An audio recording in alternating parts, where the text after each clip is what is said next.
All right, let's dive in. Today we're tackling how to get into product management, and we love to go deep. So we're going to dissect this newsletter from Dorothee. She's got It's amazing. tons of advice for aspiring PMs, and I know you're looking to make that jump, so this is going to be perfect for you. Yeah, I think Dorothee's experience, she's been in the software industry for so long. It's a great resource to tap into.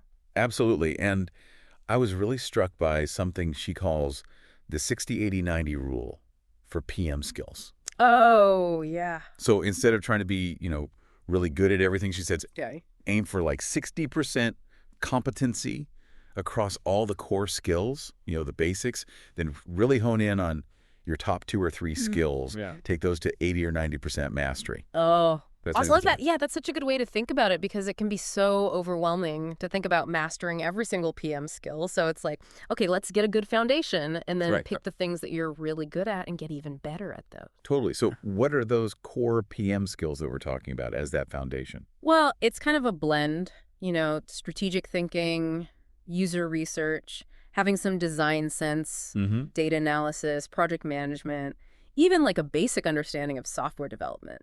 Right. So you're really that bridge between technical team and like the business side. You got to speak both languages. Yeah, exactly. You need to be able to communicate effectively with both sides. That makes total sense, but I know that's one of the biggest concerns for people who are, maybe coming from a different field. Right. And they don't have that technical background. How do you even begin to communicate with engineers when you don't speak code? Totally. And Dorothee addresses this directly. And she says, really focus on understanding those like core concepts of software development. Right. So like front end, API, back end. Got it.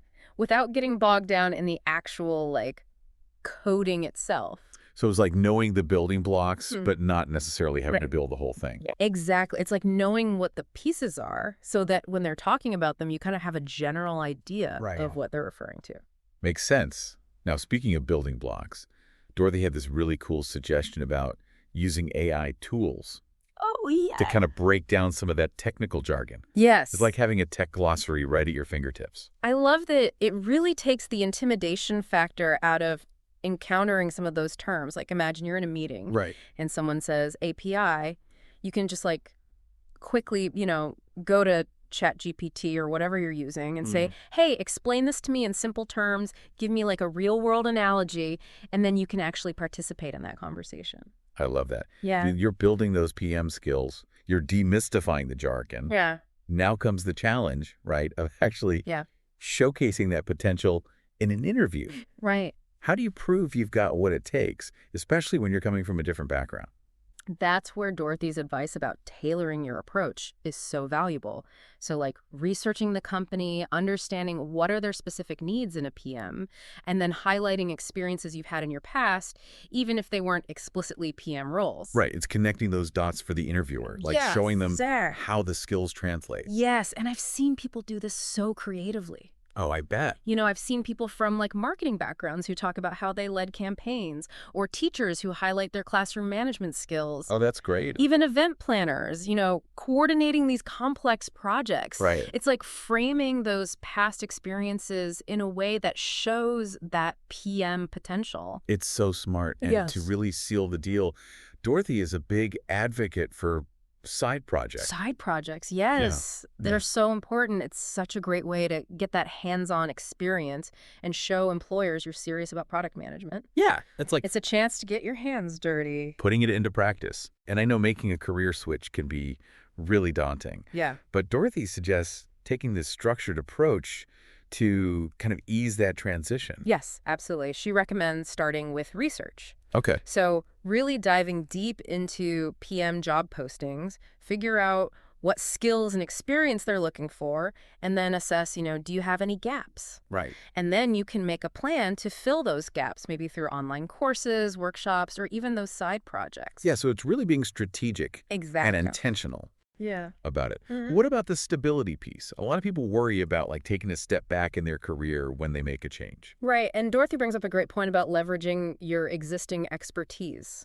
If you can transition within the same industry, you're not starting from scratch. Makes sense. You're bringing valuable knowledge and insights to the table, which can actually help you move even faster. That's a great point. Yeah. It's like you're already speaking their language. Exactly. You're not starting from zero. Right. And to really drive that point home, Dorothee talks about how important it is to quantify your achievements. Oh, yeah. Numbers, right? Numbers speak volumes, especially in the PM world. So instead of just saying, I manage projects, you say, I managed X number of projects, and it led to, Y% increase in efficiency or whatever the metric is. Yes, exactly. It's showing the impact, not just listing your responsibilities. I love it. And Dorothee even had this funny story in her newsletter about wishing she had kept a better track of her accomplishments earlier in your career. It's a good reminder. That's so true. To document your wins along the way, especially if you're thinking about changing careers.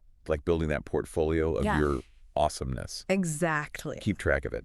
Okay, so you nailed the interview, you landed the PM role, congrats. Now you're the new kid on the block. Okay.